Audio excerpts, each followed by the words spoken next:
Hey everyone, Tim Layton here. Welcome back to the next edition of the Darkroom Diary. And today I'm going to take this silver gelatin paper negative. This is 8 by 10, and this was created, I looked back on over 25 years ago. I made this. And this was actually done or created with my vintage Kodak camera. Let me see. I'll go, that's over on my shelf. Let me go show that camera to you real quick. All right, here we go. This is the actual camera right here.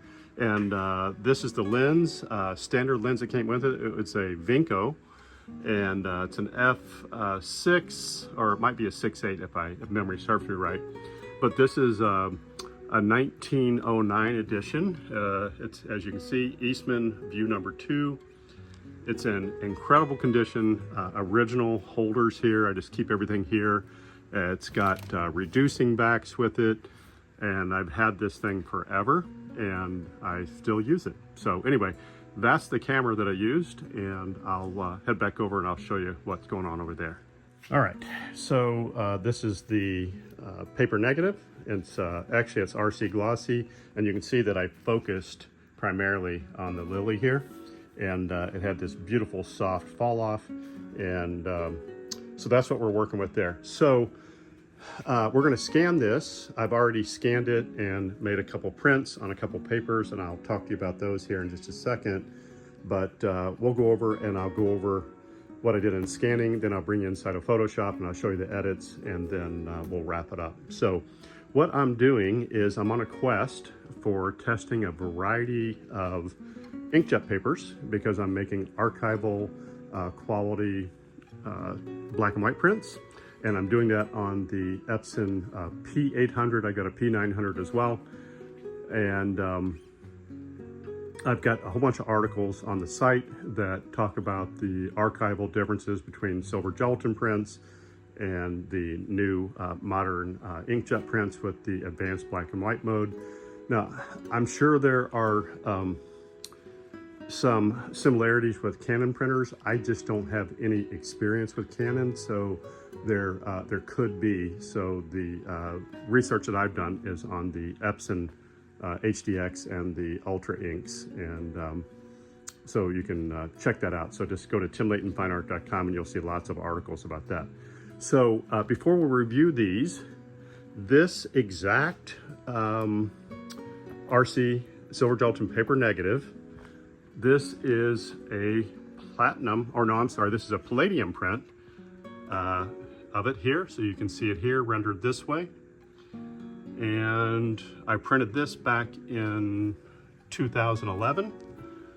And beautiful, beautiful rendition. It looks totally different than a silver print. Let me see. Yeah, they can see a little bit better there, right? And here is a different one. I actually shot that on 8 by 10 and 11 by 14 back in the day, and this is a real silver gelatin contact print from the 11 by 14 version of that negative. So I just wanted you to kind of see those.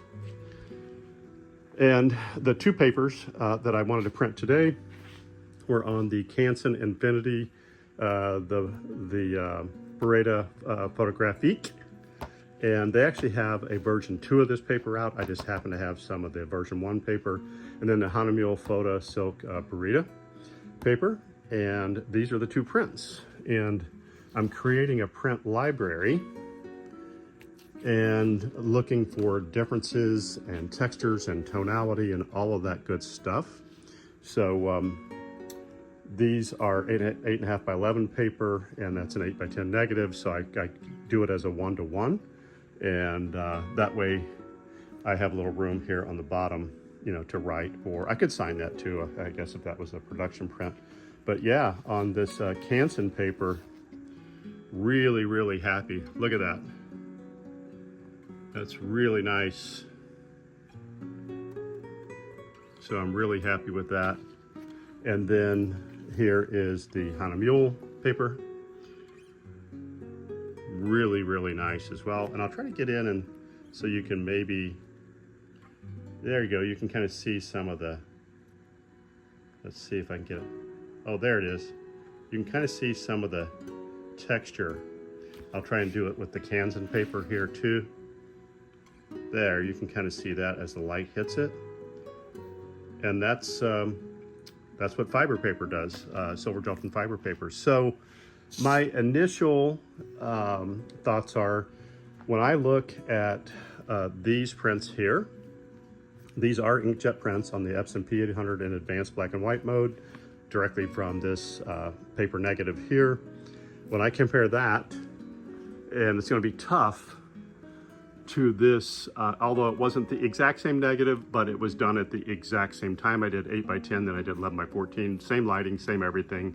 Literally everything was the same. Now the lens was different on this, but it was done under these similar conditions. When I look at this print in person, and I look at these prints, I feel like these are aesthetically just a little bit better, quite frankly. They're certainly sharper, and that's a contact print too. And I've got better tonal separation, and I'm really, really impressed with what I'm seeing here. So anyway, what we'll do is, I guess I would say here that if you want, and I'm going through a whole bunch of papers, so make sure you subscribe here and over on the blog, because I do a lot more detailed articles over there at timlaytonfineart.com. And if you're a premium member, I go super deep, and we have monthly meetings. You want to check that out, you can just check it out there on the website, timlaytonfineart.com. And then you can go even deeper on this stuff if that's what you want. But either of these papers I would recommend, just based on what we're seeing here. Both are very close to the same tonality. I did make sure it was neutral, and I'll show you what it looks like in Photoshop here in a minute. But it's neutral, 2880 DPI, and I would be happy, presenting either of these as gallery level prints. And there's not really too much difference. I would say that the midtones are a little stronger on this, what I can see in person. And you can kind of catch that if you look up in this corner. Look here, look here, look here, look here. You can see it's just a little stronger, printed with the exact same settings. The only difference is the paper. So if I were going to look for a paper that was like the richest blacks, I would say in this head-to-head comparison that the Kansan Barita photographic would be a slightly better choice. Although either one is beautiful, but I'd say this would the Kansan would be the winner on this, in my opinion. And okay, so let's take the negative. We'll come over here to my digital darkroom, and you can see here I've got the computer, and this is Epson B750 Pro. I was thinking about getting the 850 for the LED light, and that I just put the paper negative directly on the glass. I'll have to get that lined up here. Yep, nothing fancy there, directly on the glass. Got the platen holder in, put it in, and then I'll cut over to the screen capture here in a second, but I'll go ahead and hit preview, and we'll let the preview start, and then I'll cut over, like I said. And this is kind of the downside. You can see that the light is flashing here, the lamp is warming up. If this were the V850, it would be instantaneous, and when you're doing a lot of work, then that can save you a lot of time. Although I have a friend that has a V850. I've scanned on it. Here we go. Here comes the preview. Okay, so let me cut over to the desktop recording, and we'll do that, and we'll get into the scan. I'll go through all my settings. We'll go into Photoshop, and then you've already seen the prints. So, okay, let's go do that. All right, we're on the desktop here, and we'll go through this. So this is the paper negative that you just saw on here, and I'll just go through it real quick. I use ViewScan. It's very simple. I like it. It does a great job, and I'll just kind of share some things that I'm doing here. Hopefully you'll be able to pick up a tip or two, or if you have ideas, be sure to share it too, because we can always learn from one another. So I always work in professional mode. So I'm here, you see you've got these tabs here. And of course, we're going to do scan to file. We've got the source. The media type in this case, these are paper negatives, and you can technically scan these in color in RGB. There's really no value or benefit. I've done all of that analysis. I know there's a lot of conflicting information in various videos, and I think people make videos just to make videos sometimes. I'm not sure, but or they're just not quite up to speed on what reality is at times. But gray is what we want here, and 8x10 media size, and of course we want 16-bit gray, because if we did like a 48-bit RGB, this file size is going to be exponentially larger, and there's zero benefit to doing that, because I made all the prints, I know firsthand. And then the make gray from, just leave that auto. We don't want to do a batch scan. Preview resolution, auto is fine. Scan resolution, I have found that on these, at least up through the V750, and I have scanned on a V850, I think 2400 is really the best you're going to get. You start getting above that, and we know that I would trust either a piece of software or like Photoshop or an upsizing piece of software rather than an old scanner on up-resing files. So I think 2400 is the best you're going to get as far as optical resolution, and I don't go beyond that. But with this being an 8x10, 1200 DPI is still going to produce a huge file. I guess that's 12,000 pixels, and you're talking about a very large print at that, and I don't need anything larger than that, but I do scan at the largest I need. And if for some reason I need a 8-foot print of this, which I could do if that's what I wanted to do, I would just scan it at a much higher resolution and that very much larger file, right? So that's just what I do. And then the rest of this stuff is all default. And then on the crop, I don't really do anything other than I did adjust the border here that you can see, and that's why it's showing the skew on there. So that's nice that you can do that. Really nothing going on there. All the filtering is off. Color tab here, I just say neutral. I leave these curve low and highs at their defaults. And there again, we're not printing from the scanner, so it doesn't really matter what that color space is, but the output color space is something that does matter. And so I just select gray on that. And you can see all the different ones, device RGB, Adobe RGB, like if you're doing color stuff, right? And what's interesting about the gray, and I'm going to have to look into this, I haven't had time, but on the Mac, the gamma is 2.2, and this produces a 1.8. So if somebody watching this happens to know what the deal is with ViewScan, and this is 9.8.46 as of June 6th, 2025, when I'm making this video right now, if you know what the deal is, it really hasn't been a problem for me.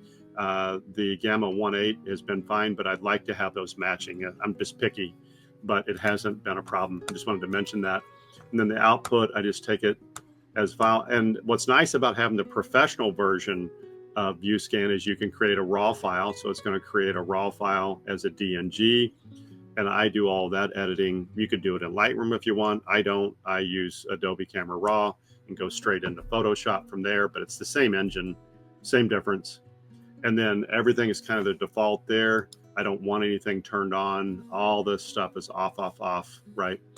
So from there, I would just hit scan and off you go, right? And so I get a file, and what you're looking at here is the edited version of that. But let me turn off the layers and I'll show you what it looks like, and I'll show you what I did to create this. So this is the file. Now this particular one has been downsized to be 8x10, but I have a master file that was at the full resolution. I just didn't need it because I knew I was going to make an 8x10 print on 8.5x11 paper. So you are looking at that. And so this is what it looks like. And then on the second layer here, I'll turn it on, it was just a simple inversion. That's just a Command I. And then I did a levels to shore up that, and I can show you. Oh, I did a converge on that because I knew that I wanted that.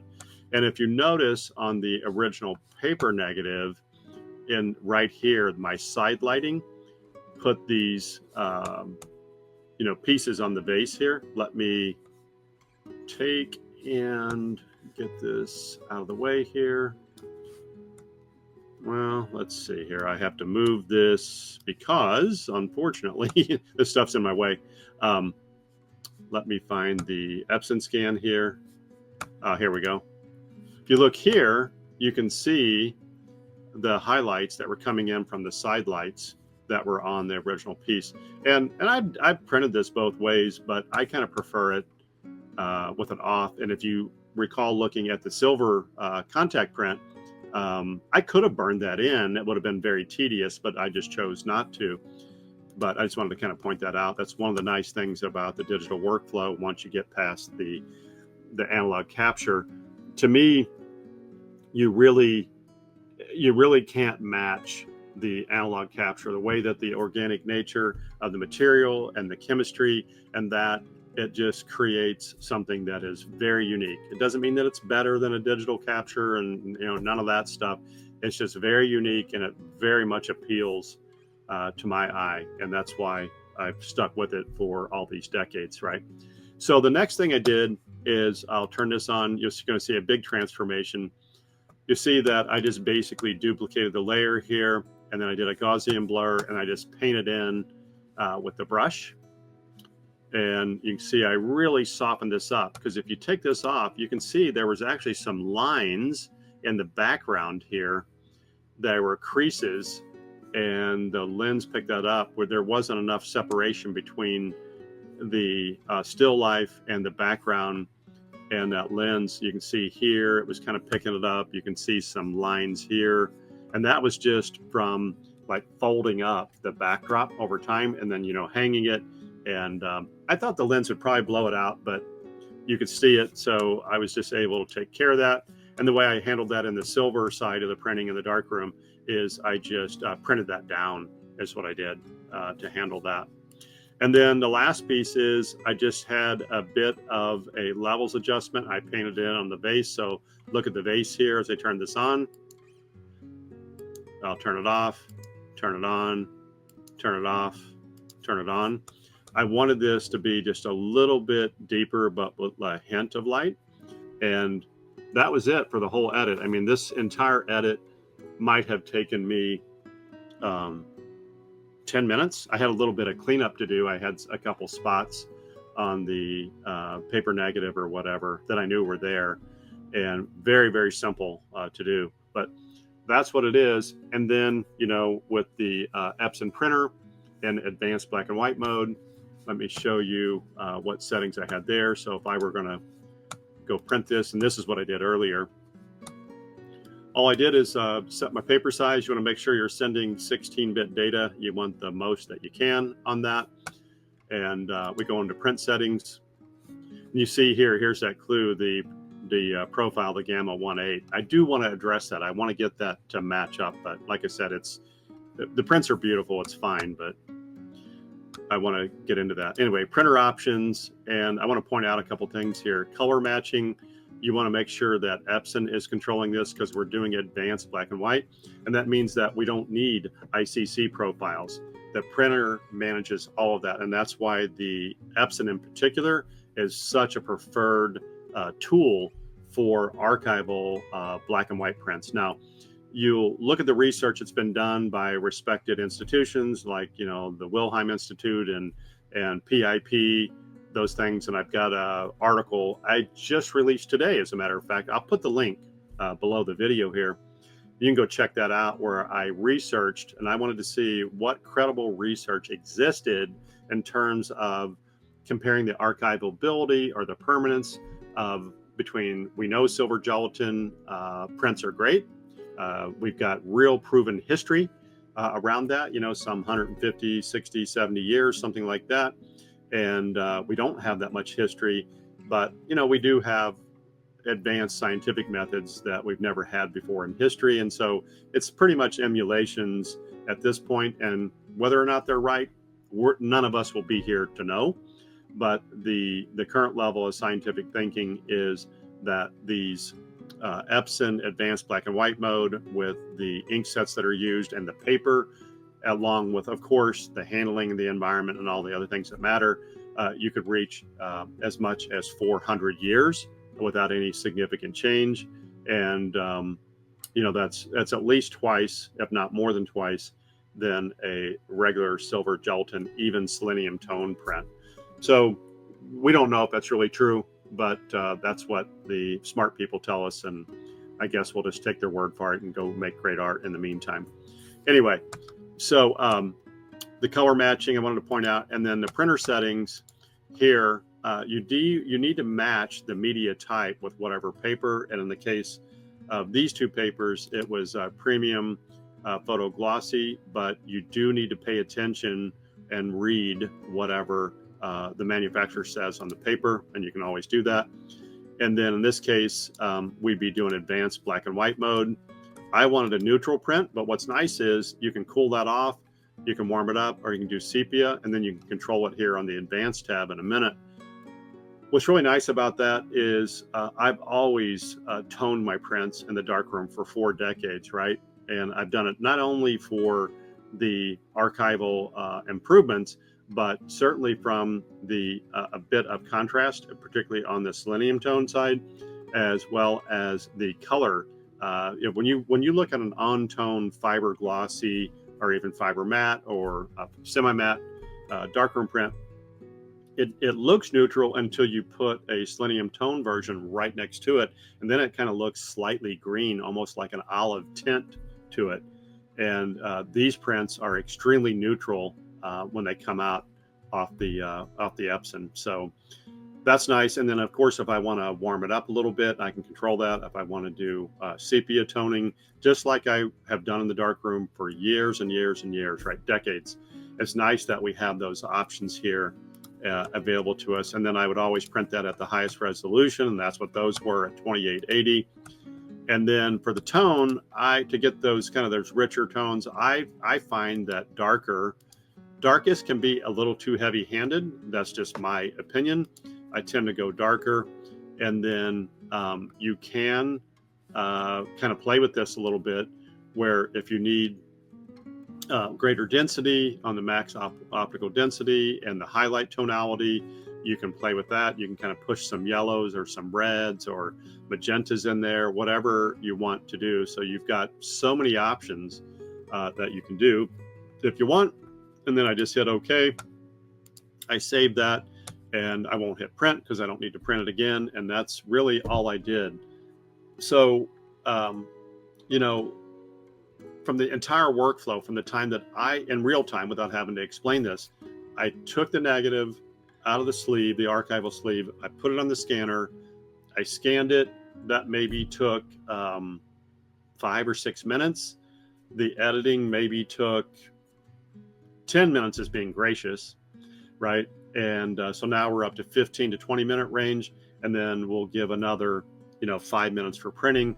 So in less than 30 minutes, I've got a beautiful archival black and white gallery ready print ready to go. And if I wanted to make more, of course, I just make more, right? So, these things are interesting for me. Let me move back over into full screen mode here or whatever. I'll go back to a solo layout. So,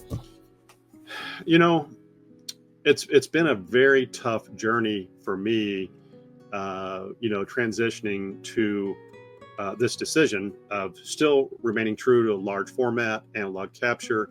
I personally am working most with paper negatives. It just fits my style, my aesthetic. This very moody work, like what you've seen here today, is absolutely my signature. I've just did a whole big series of landscapes, and I printed that whole set actually in the darkroom, and I did that on Ilford Fiber Glossy. And I'm going to do a series where we're going to scan those negatives, and then we're going to put them side by side with my silver gelatin work, and then I'll show you those differences. And I'm on this journey to find a paper. I've got 4 more papers on order. I've got 4 that I've tested here, so there's 8, and we'll see which one kind of like is the absolute closest to my fiber glossy work. And I'm pretty impressed, with this Canon, this Honda Mule paper for sure. The point I'm trying to make here is that I went down this path because I'm simplifying and downsizing a lot of areas in my life. I am, into that retirement phase or whatever. I've worked for, a lot of people, made a lot of art, done a lot of things for a lot of people for a long time. This time is for me to be really enjoying and doing what I'm doing. I still have my, 1,000 square foot darkroom, but my plan is to take and create, kind of repurpose the space. I haven't done too much because I'm in the middle of listing and selling things. And I don't know when you'll watch this video, but if you go to the website at timlaytonfineart.com, you'll see a link to my eBay, and that's all of my personal gear. It's not like I'm somebody going out and finding crap at yard sales or estate sales like people do on eBay. No, that is my legit gear. And so when you get it, because I'm very, very clear on the description. And that's why I've got 100% positive rating, because I treat people with respect and kindness. And I go above and beyond to make sure that folks, know what they're getting, and then they're happy with it once they get it, right? So when I think about this, there was the last couple of years, I kept talking to a lot of my other photography friends, and we'd talk about things like, if we could only have one format, what would that be? If we'd only work in one process, what would that be? What happened to me is that technically I've mastered just about every, chemical workflow that existed. And I'm sure there's some that I haven't done, but for the mainstream, I've done them all. I mean, everything from the obscure mastering of the handmade calotypes, that's you can count those people on 1 or 2 hands at most in the world that can work at that level. And I did it at an ultra large format scale. Of course, when I say wet plate, I don't mean tintypes. I'm talking real wet plate, like, mixing all the chemistry, understanding the chemistry to its core, and then either doing ambrotypes or particularly in my case, I really love making the negatives. And you can count probably, people on one hand that are actually working in wet plate collodion negatives, so there's, the one person I would think of would be like, and Quinn's not really doing too much, or he hasn't been, but Quinn Jacobson is, the guy that I think of when I think about wet plate collodion negatives, and, just a master of that, that chemistry and that process. Right. But, Quinn's on to other things right now. He's doing a book. I'm really excited about his book. I think he's, in a doctoral program doing some studies. And so if you haven't checked him out in a while, I would recommend doing that. It's studioq.com, I believe, is his website and blog. So anyway, where I'm going here is that I just got bogged down, and I just had too much knowledge, too much experience, and I was maintaining all of these different pieces of chemistry and all the stuff. And, in a 1,000 square foot dedicated darkroom, this is a independent building that is intended for one purpose, my darkroom. It felt like the walls were closing in on me over the last few years. And I just wanted to simplify. And as I got into retirement, I wanted to be able to just work with in a clutter-free environment. I wanted to be able to work with great focus and that. And what I just figured out is I got down and I said, you know what? And I thought about this for a long time, and I got really shaky, and then I would backtread, and I thought about it again, and I finally took action here not too long ago. But I made the decision to keep one core camera. Now they're like my collectibles, like are up here. Those, I don't really use those anymore. They are usable, but they're kind of collector stuff. Only one usable camera, my Chamonix 8x10. And I've got the type of work that I do. I want the pictorialist, you know, soft focus glass.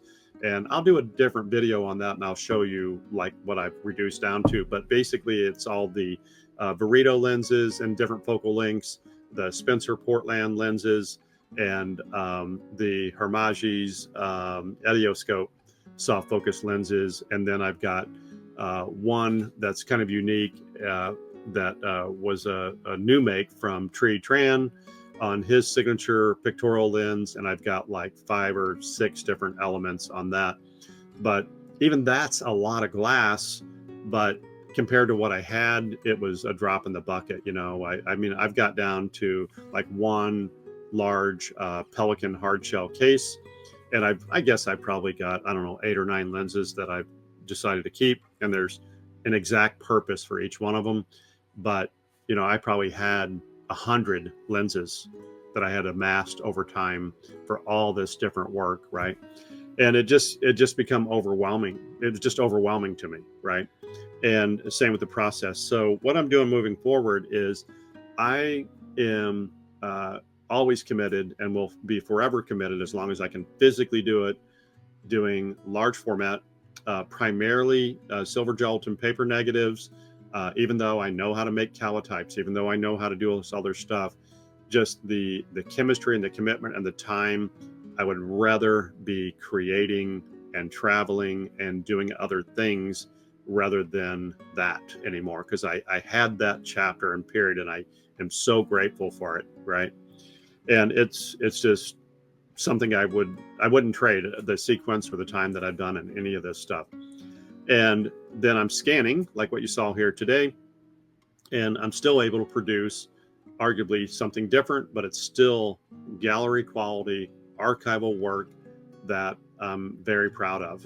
And primarily I'm going to be treating it like contact prints. I do a 8x10 paper negative. I'll probably be making 8x10 prints. Focused on making some books right now, some handmade leather bound 8x10 books, things of this nature. And it's just work that I've wanted to do for decades, and I'm, you know, just getting the time to do it. And now that I've got this hybrid workflow, I can really just spend a lot more time thinking and being out in nature and traveling and doing all those things that I want to do. And so I'm happy with it, and that's all that matters. You know, we each have to be happy, but I wanted you to kind of know the background and where I'm at. I'm happy to talk about that. We do have monthly, very in-depth meetings for our Darkroom Diary Premium members, and we talk about these sorts of things. Like we get into all the creative aspects and all of the decisions behind things, and we look at the creative framework. We look at that, and of course, we can't help ourselves. We've always got to talk about technical stuff because, you know, we're kind of geeks and we love that stuff, and that's fine. So you're going to be seeing a lot more of this hybrid type stuff from me because that's what I'm doing right now. And I'll be sharing that, where we'll be having, you know, end-to-end adventures where we'll go out in the field, create with the large format, and come back and develop.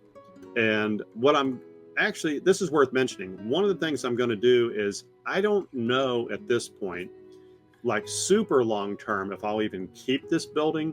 So as a test run for the rest of this year, I'm going to take, and when I go out and you know, shoot the negatives on the 8x10, I'm going to develop those in my spare bathroom at home, probably like most other people do. And I'm just going to live through that and see how I feel about it, because then the rest of my work is here in the digital darkroom, and you know, I don't need a unique space for that. So we'll see how it goes, and I'm going to share that journey. And you know, it's going to be an adjustment for me because I've got all this space and all these capabilities to do this, but we'll see how it goes. And I'll be sure to share. And then what I'm going to be doing in the meantime is I'm going to have a much better area for like dedicated for matting and mounting and framing, display area. I'll be able to have a gallery wall here in the darkroom. I've got a wall that I'm working on right now that is about 30 feet long. And so we'll have some really good wall space to hang up some work. So I'm excited about that. And we'll just take it, one day at a time and see where this goes. And for now, I'm very happy with printing, 8 by 10, 11 by 14, 16 by 20. I guess you can print up to 17 by 22 on these P800s and P900. You can do pano as well. So you could do 16 by, whatever, whatever, 3 to 1 aspect ratio or whatever, with the roll paper attachment if you wanted to do that. So I'm not really sure what I'm going to do with any of that, other than I'm just going to enjoy myself. I want to make really high quality work. And for now, I'm really just pretty happy with making 8 by 10. I call them contact prints because that's what I did for so many decades on both large and ultra large format, that yeah, I'm really, like I say, really very happy with that. So anyway, I've rambled on way too long, but I wanted to give you some context so you kind of knew like what was happening and what's going on. I've got a detailed article on the website, timlaytonfineart.com. Of course, you'd be welcome into the premium members there, where we go super deep on all the technical and all the creative. And we just got a bunch of passionate people there, and it's really just makes it a lot of fun. And then, of course, you get full access to me. You can ask me any technical or creative question. And it's not that I know everything, but I haven't been stumped in a while on a darkroom question, but it doesn't mean that there's not a first time for that. So anyway, take care, and I'll see you soon. And you can always connect with me at timlaytonfineart.com.